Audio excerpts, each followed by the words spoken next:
Hello viewers, Namaste. I am Dr. Usha from Fertility Center, LB Nagar branch. నేను ఈరోజు మీతో embryo transfer process గురించి explain చేస్తాను. So embryo transfer process అనేది once patients pickup అయిపోయి embryo ready అయిపోయిన తర్వాత యూజువల్గా ఆ మంత్ గ్యాప్ ఇస్తాం. Again there are 2 types of embryo transfer ఉంటాయి. ఒకటి ఫ్రెష్, ఇంకొకటి ఫ్రోజన్ అనమాట. ఫ్రెష్ అనేది సేమ్ సైకిల్ పికప్ అయిపోతుంది. పికప్ అయిపోయిన తర్వాత వెంటనే 3-4 daysలో ఆర్ మ్యాక్సిమం 6 daysలో సేమ్ సైకిల్లో ఎంబ్రియో ట్రాన్స్ఫర్ కూడా అయిపోతున్నాయి.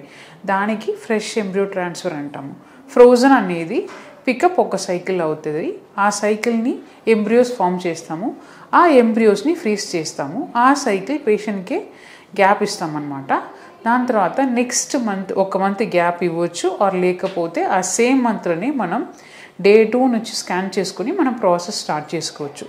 ఇక్కడ ఎంబ్రియో ఫ్రీజ్ చేసాం కాబట్టి దీన్ని ఫ్రోజన్ ఎంబ్రియో ట్రాన్స్ఫర్ అంటాము. సో జనరల్గా ఫ్రెష్ ట్రాన్స్ఫర్ ఎంబ్రియో ట్రాన్స్ఫర్ కంటూ ఫ్రోజన్కి కొంచెం సక్సెస్ రేట్ 10% ఎక్కువ ఉన్నాయన్నమాట. ఎందుకంటే ఫ్రెష్లో ఎగ్స్ అనేది యూజువల్గా న్యాచురల్ ప్రాసెస్లో సింగిల్ ఎగ్ ఫామ్ అవుతాయి. బట్ IVF దాంట్లో 2-3 eggs ఫామ్ అవుతాయి. సో దాంట్లో కొన్ని హార్మోన్ చేంజెస్ జరుగుతుంది.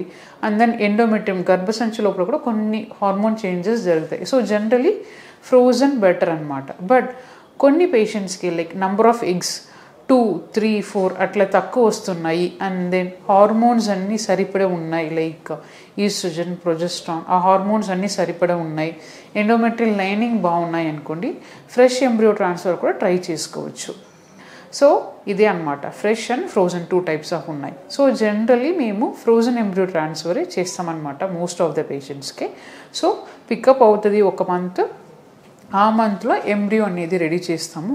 ఆ మంత్ పేషెంట్కి గ్యాప్ ఇస్తాము. నెక్స్ట్ డేట్ వస్తుంది.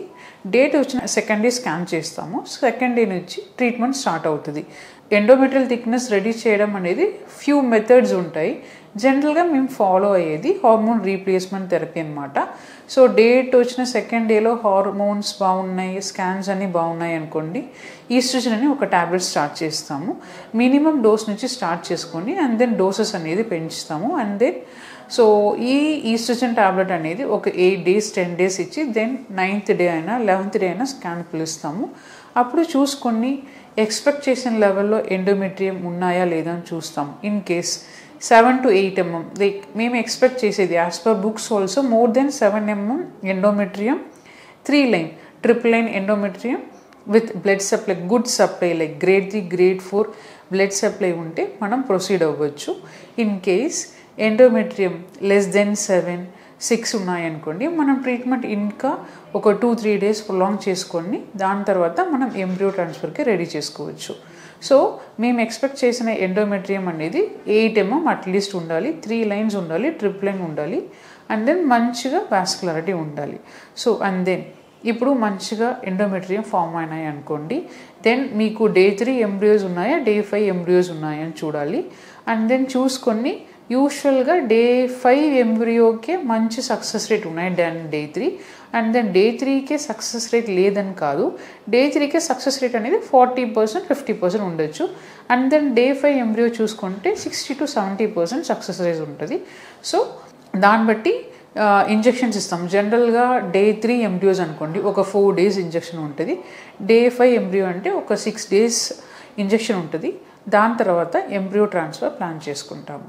అండ్ దెన్ ఇన్ కేస్ మీకు ఫస్ట్ సైకిల్లో ఎక్స్పెక్ట్ చేసిన లైనింగ్ రాలేదు, ఎండోమెట్రియం పల్సగా ఉన్నాయి, సన్నగా ఉన్నాయి అనుకోండి, మనం ఇంకా కొన్ని ఇంజెక్షన్స్ యాడ్ చేసుకోవాలి. Growth hormone, colony stimulating factors, PRP అట్లా కొన్ని ఇంజెక్షన్స్ యాడ్ చేసుకొని చూడాలి. సో అప్పుడు కూడా మీకు లైనింగ్ రాలేదనుకోండి, ప్రాబ్లం ఏంటి అని చూసుకోవాలి. గర్భసంచిలో ఇన్ఫెక్షన్ ఉందా, TB ఉందా, అదన్నీ టెస్ట్ చేస్తారు. అదన్నీ టెస్ట్ చేసుకోవాలి.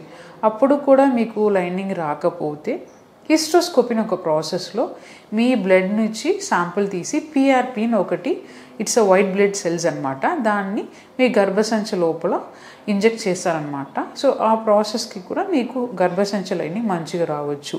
అండ్ కొంతమంది పేషెంట్కి ఫ్లూయిడ్ వస్తుంది. సో ఫ్లూయిడ్ కూడా దేనివల్ల వస్తున్నాయి, ఇన్ఫెక్షనా దేనివల్ల వస్తున్నాయని చూసుకుని అది కూడా క్లియర్ చేసుకొని ముందు వెళ్ళడం బెస్ట్ అనమాట. సో ఇదే అండి ఎంబ్రియో ట్రాన్స్ఫర్ ప్రాసెస్ ఎట్లా చేస్తారనేది ఇదే అండి. Thank you.